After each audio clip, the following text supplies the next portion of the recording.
Today, I want to talk to you about best practices. Best practices as a marriage and family counselor, as a Christian counselor. And so, what I'll share with you today in this particular video is just an overview of my top 10 tips.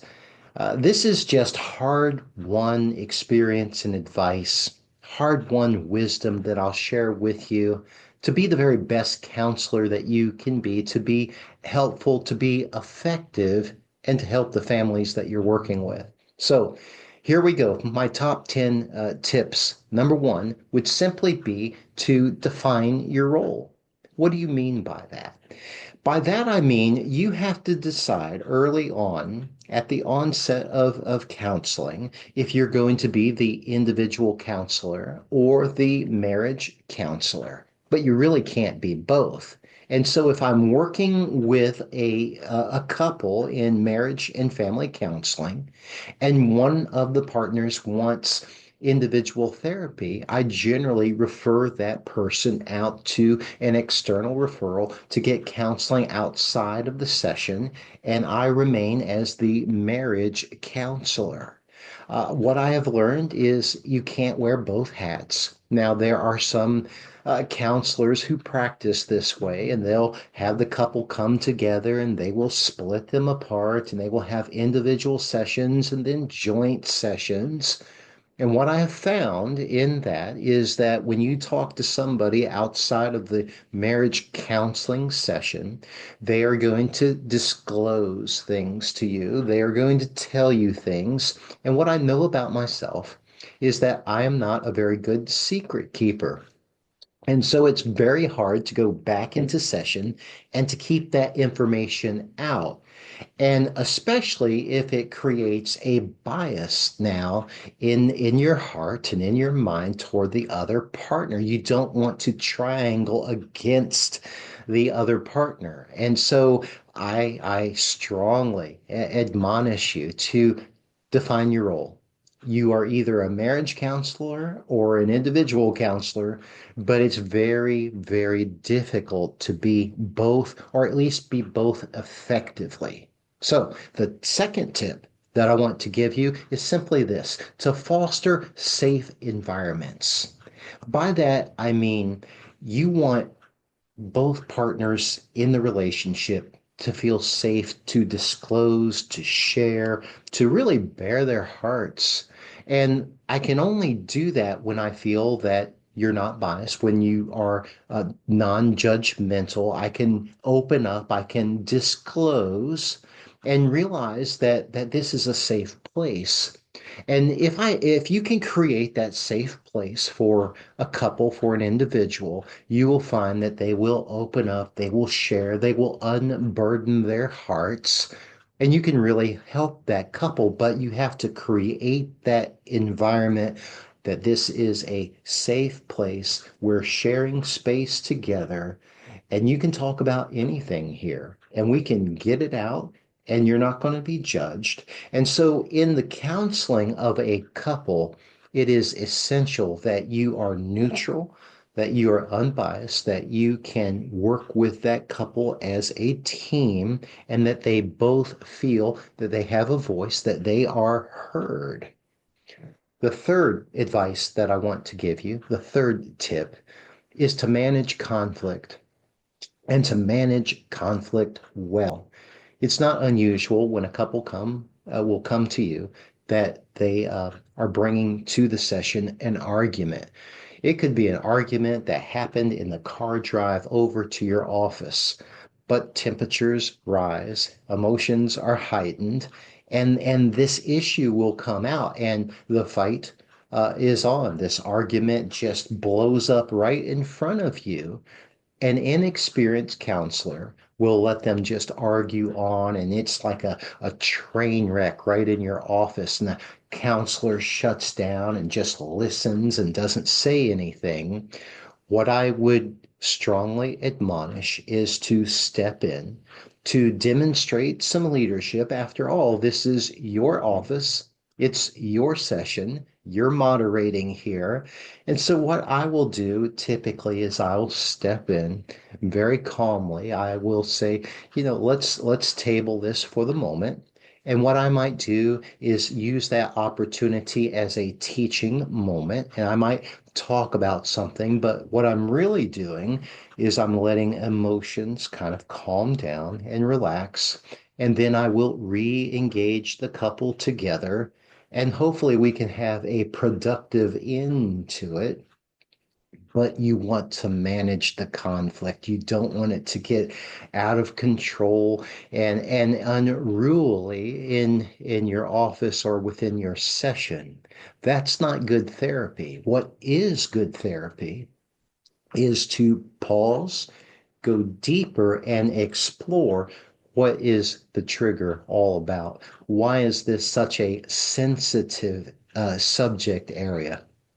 What do we need to know about this, and how can we learn from one another's perspectives? The next tip that I want to share is to simply practice empathy. The counseling session should be a place where I feel heard, my feelings are affirmed and validated. It's a safe place for me to share. No one's taking sides against me or beating me up, but you're actually trying to learn from my perspective and see it from my angle and my vantage point. If I feel heard in a session, if I feel safe, if I feel validated, guess what will happen? I will open up, I will share, and you'll be able to take that family much further. And when that's not the experience, what you will see is the very opposite. Somebody will shut down, somebody will freeze and close off, they will stonewall right in front of you, and that's not good therapy. So you want to model this behavior for your couple. You want to use this language, help them adapt this compassionate interaction in their relationship. And so practice empathy, foster empathy. It doesn't always come intuitive because we get so fixated in either the surface problems or just going through the logistics and trying to navigate. But pause, go further, hear, listen well. That's a big part of empathy. And so I want to move you now to yet another tip, and that would be this: to adapt your methods. By that I mean be able to be flexible, to shift gears in the counseling sessions when you need to. Now, in the marriage and family counseling course, we've looked at two primary methods of counseling. We've looked at two frameworks. One would be emotionally focused therapy, and the other would be the Gottman family approach. Both are wonderful, but both are very different. And so if I have a couple that is really dealing with past hurts, past disappointments that have gone back from for years, I might be really in that mode mentally and spiritually. I may feel like I need to take them through that process of going beneath the surface, but also, what I've learned is not every couple can immediately go there. Some may need the Gottman tools and the Gottman approach, those communication skills that you'll draw from that, and those stylistic components, and you may want to focus on that side of it. As a therapist, as a counselor, what I have learned over many years is that the call to counsel, the call to a helping ministry is really a call to self-development, professional development, ministry development. What I want to do is always be learning. And so the more you learn and the more tools that you get in your toolbox, the better you will be at adapting as new challenges arise, new problems come up, because you'll be equipped to deal with those. Someone said it like this: if the only tool in your toolbox is a hammer, then everything is a nail.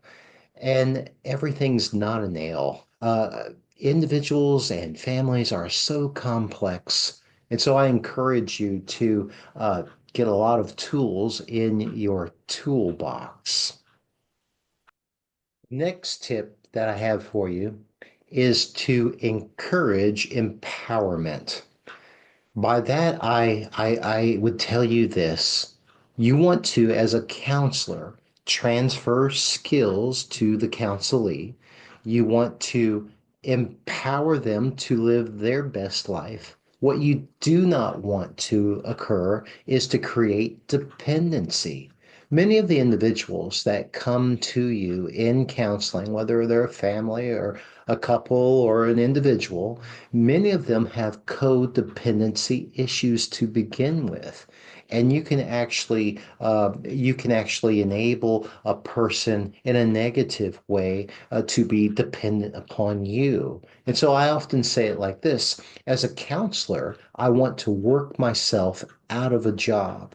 I want to empower the people that I work with in such a way where they get the tools, they develop awareness, they rise to a new level of independence in their life. Individuals that are coming to you for counsel, they're not coming to you to take the problems away from them, but they need help in how to cope with those problems and how to deal with those problems. And so that's what you're doing in the counseling session, but you're transferring all of that hard-won wisdom to them. You're transferring the skills, you're transferring all of the resources that they need to be the very best individual that they can possibly be. But you do not want to foster dependency. And so, for that reason, you want to have a mindset of a solution focused approach and to empower your individuals. Another tip that I will give you is to be aware of your community resources. By that I mean this, and this is something that every counselor must be aware of as far as your own self-awareness. You must realize that you cannot be an expert in every area. Nobody really can. And so we all have a scope of competence. And if you're operating outside of that scope of competence, training, and experience, you're really unethically practicing at that point. So it could be that you're working with an individual, then all of a sudden something comes up. Maybe it's something very unique and very specific that you just don't have experience with. Maybe it's an eating disorder. Maybe it's a substance abuse disorder. Maybe it's trauma, and you need to refer that person out to a specialist, maybe perhaps someone who's licensed or trained in that particular area. That doesn't mean that you can't continue working with this person because maybe they need spiritual guidance, they may need prayer, they may need all of those types of things, but they also need the special concentration of a particular therapy to address something very complex in their life. And so you want to be aware of community resources in your area. In our local church, we are very familiar with resources in our community. Those folks who are licensed but believers, those persons who are certified in particular areas, but they operate from a place of faith. And so we've developed a whole list of inpatient and outpatient referrals because you want to support your folks well. So know your community resources. The next tip that we'll talk about is to protect confidentiality. Confidentiality in counseling is everything. the counselee must know that you're not going to take their private information, things that they have disclosed, and share it. Not with your spouse, not with your friends, not with your pastor, and in church counseling, that can be tricky because we want, to pray for folks and we want to encourage support. But in the counseling session, that is private and it's protected and it should be guarded by the counselor. Now, if a counselee discloses that they would like you to share with their pastor or with another therapist, then that's fine. But outside of that, you must keep their confidentiality guarded, protected, and sacred. And of course, what breaks confidentiality? If somebody tells me that they're going to hurt themselves, they have a plan to do so, if they're going to hurt somebody else, well, then at that point, I am taking the role of a mandated reporter and I'm going to keep them safe at all costs or anybody else. And so confidentiality is so important. And a counselee must respect and value these sessions in such a way where they trust you. Once that trust is broken, it's almost but impossible to get back. And so protect confidentiality, respect it. The next tip that I would give you is to gather feedback on a routine and regular basis. You want to solicit feedback, and that might look like this. How are we doing? Are the concerns that you have come to counseling with being addressed? Are we touching the right points for you? Are there things that I should know about that I don't know about? And so you want to solicit the feedback. And then after the sessions are completed, a good counseling program typically sends out a satisfaction survey where the counselee can complete that anonymously. And that goes back to your organization and allows you to really evaluate, is the counseling that we're providing effective? Is it helpful? And so that is so important. So you want to keep a touch point with your individuals and families and making sure keeping that line of communication open that we're touching all of the areas that are important and concerning to you. And then the last tip that I have for you is to enhance engagement. And by that, I mean encourage homework and activity outside of the session. The research bears this out that individuals or families that participate in any type of homework assignment throughout the week and then they come back, it gives a talking point to the counselor, and you get that update on how that's going, what they've learned, and so forth, like that. Those folks generally feel much more engaged in the process. They feel more value in the sessions because of that. And so you may have a session and you think, something comes up and of a podcast or a video that they might benefit from. And so what I will do is I will take the time to email them. I'll send them to the link to something like that. Or it might be a book. It could be a movie. It could be anything.